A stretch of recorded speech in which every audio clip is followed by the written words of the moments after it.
जय हिंद, जय भारत। आज मैं आप लोगों के लिए एक वीडियो लेके आया हूँ। वो वीडियो जो है मैंने पहले भी शेयर करनी थी, पर किसी वजह से वो रह गई थी। देखो, आप लोग उन वीडियो को देखते नहीं तो मुझे फ़र्क नहीं पड़ता। मुझे क्या फ़र्क पड़ेगा उन चीज़ों के लिए? मैं तो आपको इन्फॉर्मेशन देनी है, आपने देखो कोई और देख लेगा। पर मैं चाहता हूँ कि ज़्यादा से ज़्यादा लोग उनको देखें ताकि उनकी समस्या का निवारण हो सके। अगर आपकी समस्याएं बढ़ती रहेगी तो आपके लिए दिक्कत होती रहेगी। मेरे लिए कोई दिक्कत नहीं होनी इस चीज़ के लिए, क्योंकि मेरे पास वो 500 बंदे आएंगे, मैं तो 500 का काम कर दूंगा। पर मैं चाहता हूँ 500 बंदों को कम से कम इन्फॉर्मेशन तो हो, वो क्या काम करवाने हैं, उसका क्या रिजल्ट होगा आगे। पर आप लोग उस चीज़ के सीरियस हो ही नहीं। छोटी छोटी चीज़ें भी मैं आपको शेयर कर देता हूँ, चाहे वो ग्रुप के थ्रू हो चाहे वीडियो के थ्रू। वो इसलिए शेयर करता हूँ ताकि आप लोगों पर ज़्यादा से ज़्यादा जानकारी हो। पर अगर आप जानकारी को आइडेंटिफाई नहीं करोगे तो मैं कैसे करूँगा, बताओ उन चीज़ों के लिए। 24 घंटे तो मैंने आपको दे दिया अपने टाइम, और कितने घंटे दो बताओ आपके लिए अपने लिए 5 मिनट भी नहीं हो सकते। अभी रिसेंटली भी एक लेडीज़ आई थी, किसी और का मैं काम कर रहा था, तो उनकी फ़ाइल जो थी मिस हो गई ऊपर नीचे। तो उस लेडी के पास इतना भी टाइम नहीं था कि एक दूसरे के साथ थोड़ा रुक के काम करें, थोड़ा एक दूसरे के सिस्टम के हिसाब से काम करें। अब उस बेचारे को होगी ना परेशानी, उसकी फ़ाइल कोई ले गया या कोई मिस होगी। तो इसलिए मैं कहता हूँ, ये आप खुद ही वो गलतियाँ करते हो और बाद में खुद ही उसका हर्जाना दे देते हो। तो सुधर जाओ, नहीं तो नुकसान तो आपका ही होगा, हमारा क्या होगा। तो चलो, अब मैं मेन टॉपिक पे आता हूँ। नहीं तो आप बोलोगे वीडियो ज़्यादा बन रही है, टाइम ज़्यादा हो रहा है, स्पेंड ज़्यादा हो रहा है। तो आज मैं आपको बताऊंगा जन्म प्रमाण पत्र, जो पहला आइडेंटिफिकेशन डॉक्यूमेंटेशन है किसी भी इंसान का, उसमें क्या पेपर लगते हैं। तो सबसे पहले तो क्या होता है, जहाँ बच्चा पैदा होता है, जैसे हॉस्पिटल में बच्चे का जन्म हुआ, या घर घर पे तो नहीं होता, अब हॉस्पिटल में सारा काम होते हैं। तो जैसे ही बच्चे का जन्म हॉस्पिटल में होता है, तो उसमें अपने कौन कौन से पेपर हो। एक तो आपका आधार कार्ड सही होना चाहिए, उस पर नाम हिंदी इंग्लिश में सही होना चाहिए, आपका एड्रेस प्रॉपर होना चाहिए, और आपका हस्बैंड का होगा उनका भी प्रॉपर होना चाहिए। जब आप वहाँ पर दो, जब वो उनकी लिस्ट बनाएं या डिटेल बनाएं या उसकी इन्फॉर्मेशन डालें अपने रिकॉर्ड के अंदर, हॉस्पिटल के रिकॉर्ड के अंदर, तो वहाँ प्रॉपरली नाम मेंशन करें। अगर आपके नाम के अगर राहुल कुमार वर्मा है तो राहुल कुमार वर्मा हो। अगर एड्रेस है मकान नंबर 120 अपना पृथ्वी नगर, नियर मतलब नियर मंदिर, पिन कोड प्रॉपरली वही एड्रेस आपने वहाँ मेंशन करना है। क्योंकि जब आप रिकॉर्ड लेके आओगे, उसके बाद आप सीएससी में जाते हो या ऑनलाइन कहीं से भी काम करवाते हो आप, तब वो बोलेगा कि आपने बच्चों के रिकॉर्ड दो। पहला रिकॉर्ड तो आपको वहीं से मिल जाएगा बच्चे का। किसी कार्यवंश आपको बिना नाम का नहीं मिलता। तो जब आप इसको ऑनलाइन अप्लाई करते हो बिना नाम के लिए फर्स्ट वाला, तो उसमें वो आपका सबसे पहले लेगा कोर्ट का एफिडेविट, जो कोर्ट में जाके बनता है। उसमें हिंदी इंग्लिश में बच्चे का नाम सही लिखवाना है, पिता का नाम सही लिखवाना है, माता का नाम सही लिखवाना है, बच्चे के दादा का नाम सही लिखवाना है, और हो सके तो एड्रेस भी प्रॉपरली वही 19-20 का फ़र्क नहीं होना चाहिए। जब आप वो एफिडेविट में आप लिखवाओ तो उसमें आपने साइन भी करने हैं, कई लोग साइन नहीं करते।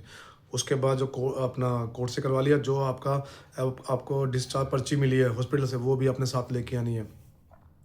आप जैसे हरियाणा के हो तो फैमिली आईडी भी साथ लेके आनी है, क्योंकि फैमिली आईडी से लिंक फ़ोन नंबर पे एक ओटीपी जाएगा, तब वो पोर्टल खुलेगा, फिर आप उस बच्चे का नाम उसमें आगे के लिए भेज सकते हो। मैं फिर बोल रहा हूँ, ये सारी इन्फॉर्मेशन आपके पास होनी चाहिए। तो जैसे ही सारी इन्फॉर्मेशन होगी, तो सबसे पहले माता का आधार कार्ड, पिता का आधार कार्ड, डिस्चार्ज पर्ची, कोर्ट का एफिडेविट, ये लेके आपने आना सीएससी में या कहीं से भी आप करवा रहे हो। अगर आपके पास नाम वाला है, मतलब नाम वाला आपने ले चुके हो हॉस्पिटल से, तो फिर आपने कहना नाम वाला लेके आना साथ में। फिर आपने अप्लाई करना नेम के हिसाब से। फिर आप जैसे नेम के लिए आप अप्लाई करोगे, तो उसके अंदर आपका आगे डाटा डेटा जाएगा। अगर वो डेटा गलत चला गया तो आपके बच्चों को आने वाले टाइम पे दिक्कत हो जाएगी। मेरे पास बहुत सारी फाइलें आती हैं, वो कह रहे हैं कि अब जन्म प्रमाण पत्र में गलत है, वहाँ पर कहीं पर वर्मा लिखा है, कहीं पर कुमार लिख दिया है, कहीं पर कुछ और लिख दिया है। सर अब पासपोर्ट कैसे बनेगा, अब हम कहाँ जाएँ। और एक और चीज़ भी है, किसी का नाम का इशू है, मतलब कोई अपना नाम लिखता है सोमनाथ, अगर सोमनाथ आपने बिना गैप के लिखा हुआ है तो वही चलेगा। अगर उसमें गैप है, सोम अलग है नाथ अलग है, तो आपने वही आगे चलाना है। उसका भी इशू आया था आगे पासपोर्ट के अंदर, उसका भी इशू आया था आधार कार्ड के अंदर। आधार कार्ड के जो काम करते हैं मुझे नहीं पता वो कैसे करते हैं कि नहीं, आप कैसे काम करवाना चाहते हो वो आपके ऊपर है। आप तो अपना काम ईमानदारी से करवाओ उनसे, आप उनको पैसे दे के आ रहे हो, सरकारी फीस कटवा रहे हो, और फ्री में भी हो रहा है आपका काम, तो फिर भी आपकी जिम्मेवारी बनती है, क्योंकि आपका एक सरकारी पेपर बन रहा है। उस सरकारी पेपर में आप क्या मेंशन करवा रहे हो, इतनी भी आपको वो सेंस नहीं आ रही उन चीज़ों के लिए, फिर बाद में उसी चीज़ के लिए भागोगे, फिर बोलोगे पैसे ले लो, पैसे ले लो, पैसे ले लो।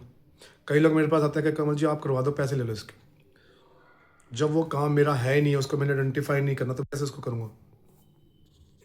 तो कृपया करके उनको एक बार चेक करें, उसको आइडेंटिफाई करें, वो क्या करवा रहे हो आप। आप अपने लिए लॉयल बनोगे तो सब तभी सामने वाला आपके लिए लॉयल बनेगा। वो कह रहा है जब खुद के लिए ईमानदार नहीं, तो मैं इसके साथ क्या ईमानदारी दिखाऊंगा। तो इन चीज़ों का ध्यान रखो। देखो मुझे कोई फ़र्क नहीं पड़ता, मेरे पहले भी पेपर बन रहे थे, मेरे जाने के बाद ही पेपर बनते रहेंगे, क्या फ़र्क पड़ता। पर मैं चाहता हूँ कि कम से कम आने वाली जो जनरेशन है वो धक्के तो ना खाए। सपने हमारे अमेरिका के हैं और हम यहाँ पर जो काम करते हैं ना, वो ऐसे करते हैं जैसे कि थर्ड क्लास एक कंट्री है ना, उसके हिसाब से काम करते हैं। तो ऐसे मत करवाओ काम, अपने भी ईमानदार रखो, सामने वाला आपके लिए ईमानदार हो जाएगा अगर आप ईमानदार होगे तो। जैसे कोई 10 रुपये से 20 रुपये एक्स्ट्रा लेगा ना, तो आपको तसल्ली नहीं होती है कि 10 रुपये आपने एक्स्ट्रा के ले लिए। वैसे अपने डॉक्यूमेंटेशन में वो रखो ईमानदारी।